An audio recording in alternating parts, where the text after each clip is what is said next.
My Superpowers by Dan Greenberg.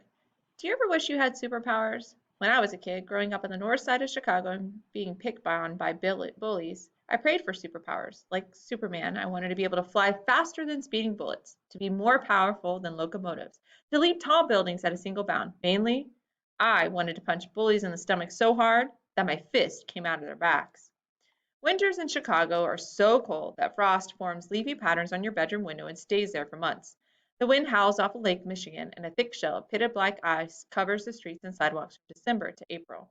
To keep warm in the winter, I wore a heavy wool coat, a wool muffler, wool mittens, furry earmuffs, and one of my most treasured possessions, a Chicago Cubs baseball cap autographed by a player named Big Bill Nicholson.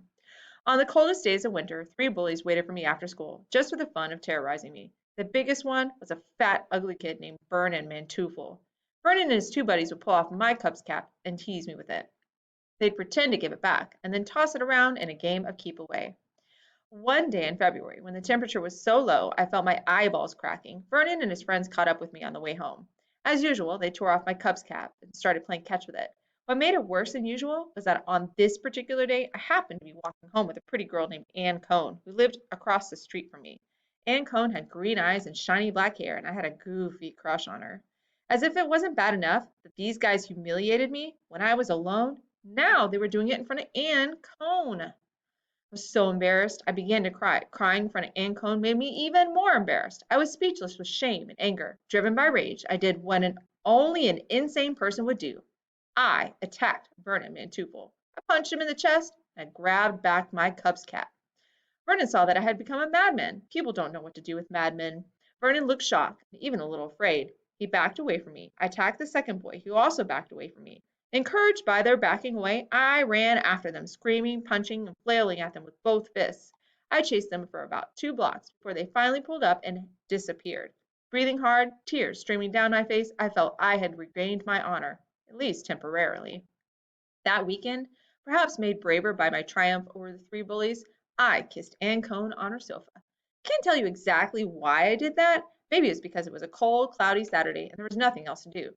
Maybe because we both wondered what it would feel like. In any case, I could now brag that at age 8, I had personally kissed an actual girl who wasn't related to me. I never did get those superpowers, not as a kid at least. When I grew up, I became a writer. I discovered a particular pleasure in going out on risky adventures. I wrote about my real life adventures for national magazines. I spent 4 months writing with the New York firefighters and running into burning buildings with them.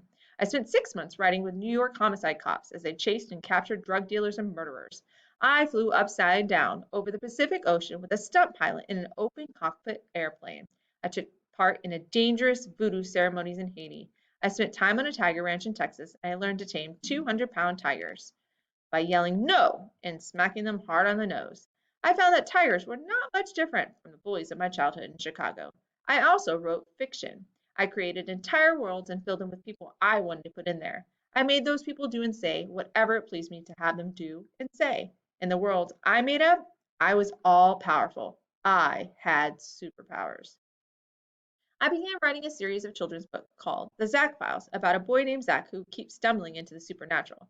In many of the books, I gave Zach temporary powers to read minds, to travel outside his body, to travel back into the past, to triumph over ghosts and monsters.